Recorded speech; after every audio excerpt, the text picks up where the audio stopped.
Hello everyone, this is George from Midlife Racing. I will explain a bit later the reasoning behind the name of the channel, but we're here today because I always wanted to document my journey in sim racing since I started a year ago, but I never found the time. And for 2025, I committed that I will do so. In the same way I have committed a lot of time in sim racing the past year, I will try to combine both moving forward because I think it's exciting. It's a very interesting space. I'm learning a lot about myself, a lot of skills that are not directly relevant to sim racing, but as you try to become decent at something, you improve in many different areas. But also because it's a very difficult space to enter because it requires a huge amount of time to dedicate, but also from a monetary standpoint of view, it's a lot more expensive than any other entertainment or hobby that you can find within the confinements of your, or your own space. So yeah, we'll expand a bit on that as well. But there are primarily three topics I would like to cover today. There are a lot more things that I would like to talk to, but maybe we'll leave this for a different video. But we will speak about my introduction, what actually got me here, the equipment, and what decisions I've made on how to proceed with the gear I wanted to get, and a couple of tools that really helped me with my journey up to this point and made my life extremely easy as a rookie, which I still am in many different ways. So let's start with the introduction. My brother-in-law actually sim races for many years. I remember him over 15 years ago have a Logitech wheel playing WRC, and then got into iracing when it got introduced to the world. He always was talking about it, and I remember him having a lot of fun. But the past couple of years, especially during COVID, he really committed into it. He got a big rig and lots of nice fancy gear. And with his friends, they are doing a lot of private championships. There are 6 or 8 of them now, which I'm part of that championship these days as well. And last Christmas, as we were sitting around the Christmas table, he was telling me about how much fun they have with the private races, and how safe it is, and how they're trying to push each other, and how they learn from each other, and got me really intrigued. I was never really keen into sim racing because it's such an individual thing, and I really love big games that have a huge, massive base and multiplayer kind of dynamic where you can talk to people all the time, you engage with others, you're trying to achieve goals together and objectives, complete objectives together.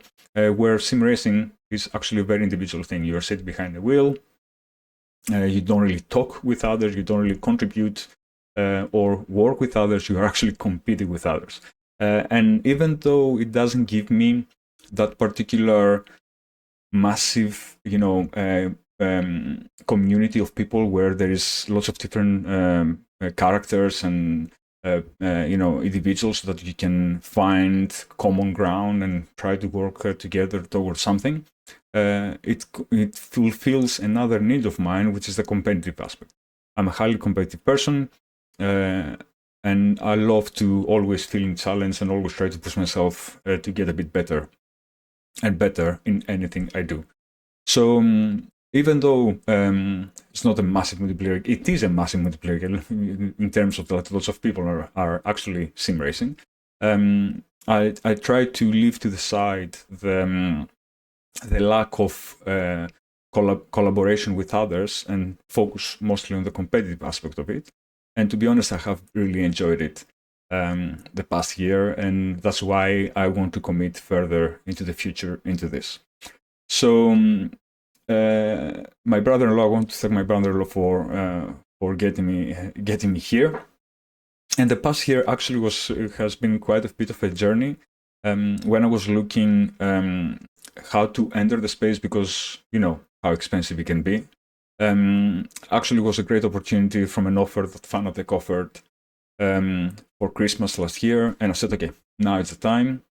This is way within my budget. Even if things don't turn out to be exactly what I thought they will be, it's okay. I can still sell the gear. and I won't lose so much money.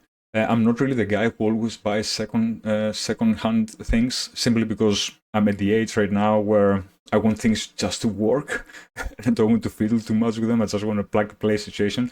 And usually when you go buy second-hand, there is always the risk that the equipment has been mistreated.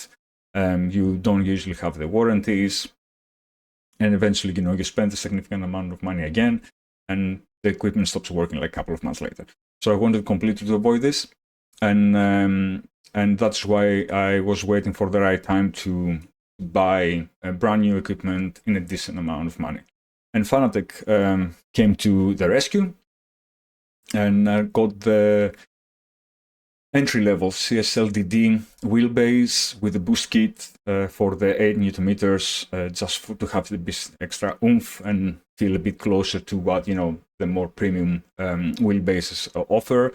I got the very entry pedals, the CSL pedals as well, which I always struggled a bit with them, and that's why very recently I decided to commit into something more mid-tier.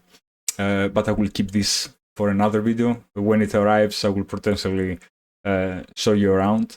And I went with a very basic steering wheel, nothing over complicated, with a universal hub and the quick release version 2. So I ordered the kit from Fanatec Christmas time. Thankfully, I wasn't as unlucky as others. I don't know if you have heard what happened last year with this huge sale and offer that Fanatec put out, and everyone crazy ordering from them, and they couldn't fulfill the orders. A lot of people were waiting for the orders for a very long time. Thankfully, I was one of the lucky ones. I got my order like within 2 weeks, and everything worked out of the box amazingly well, and I just started racing straight out of the get-go.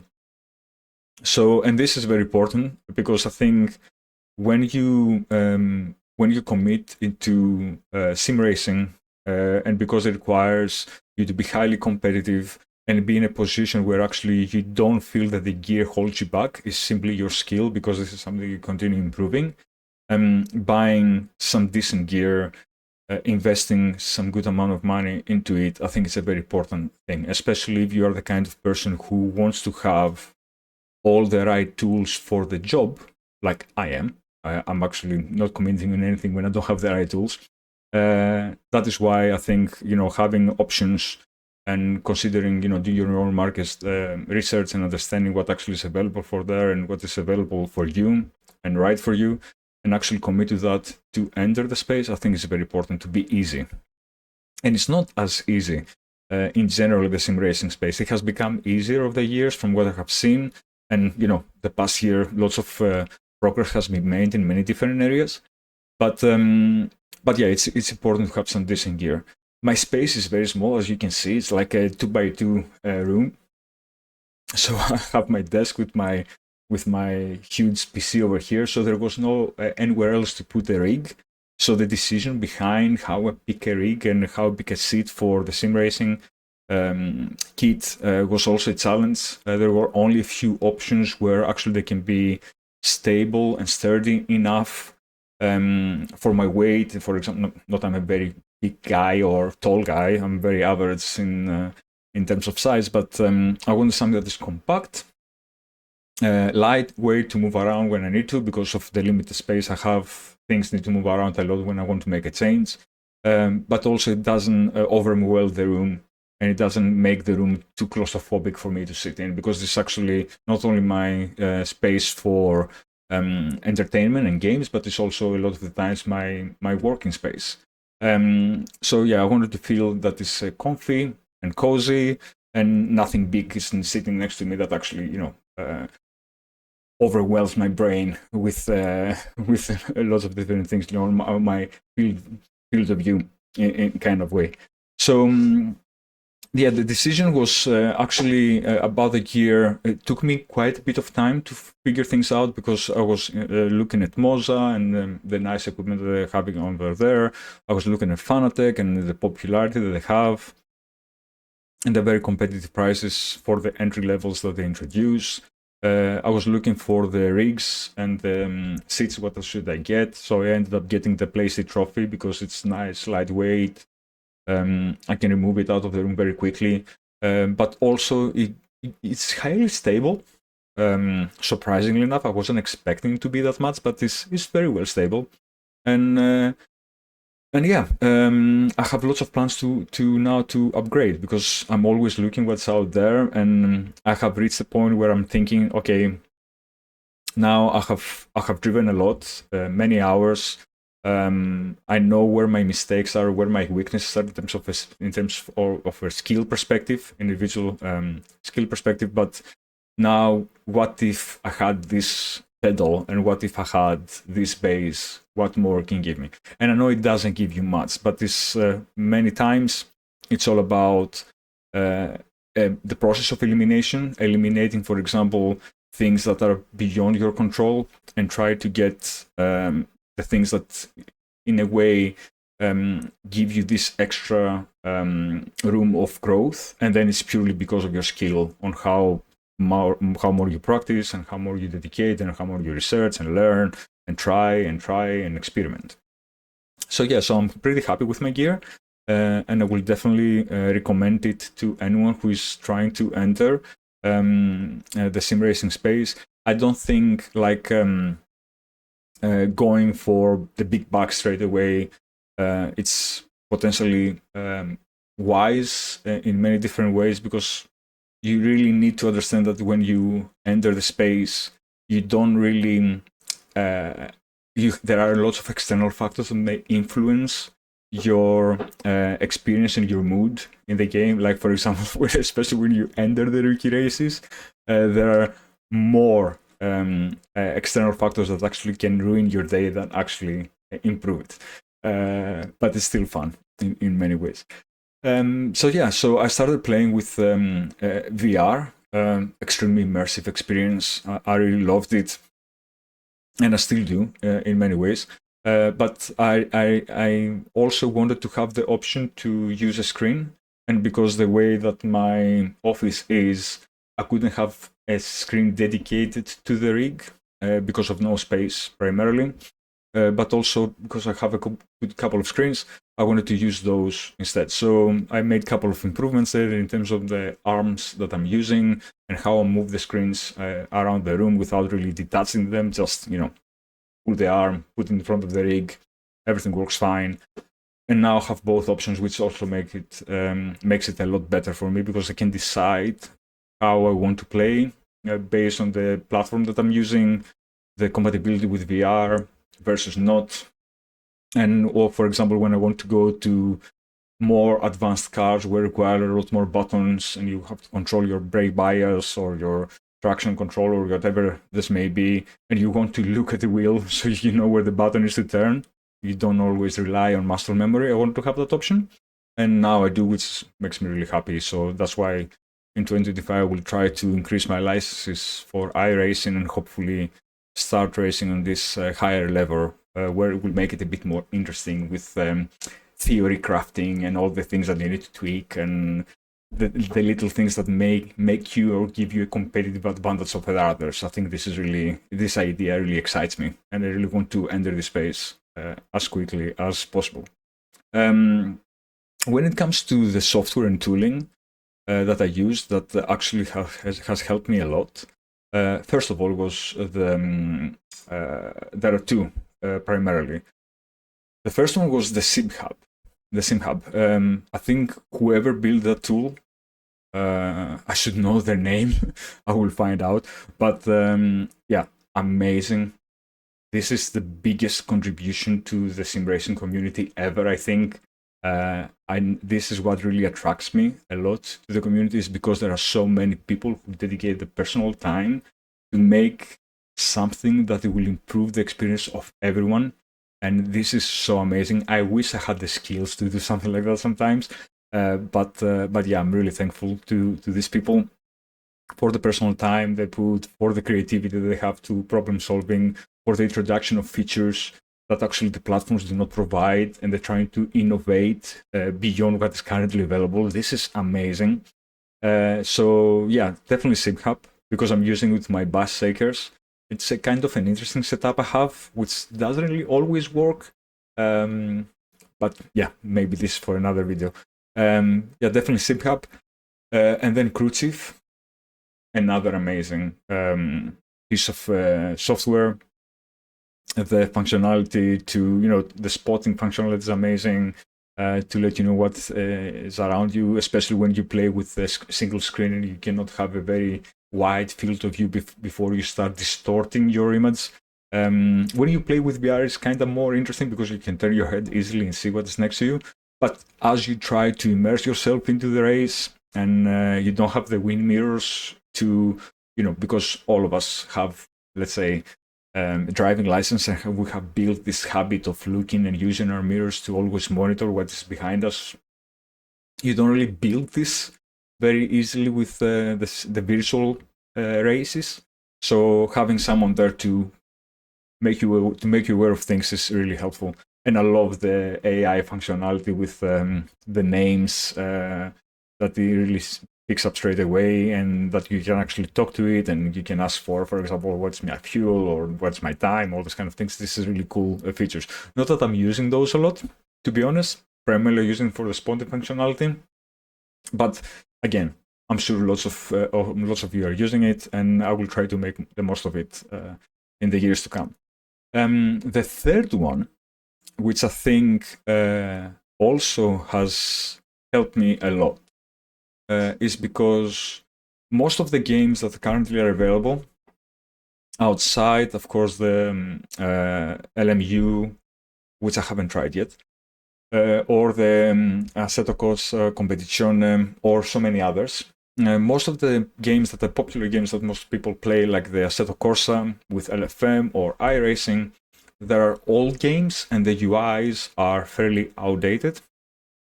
And especially again from the assettocorsa side of things, the modding community with the content manager and all the plugins, unbelievable work there as well.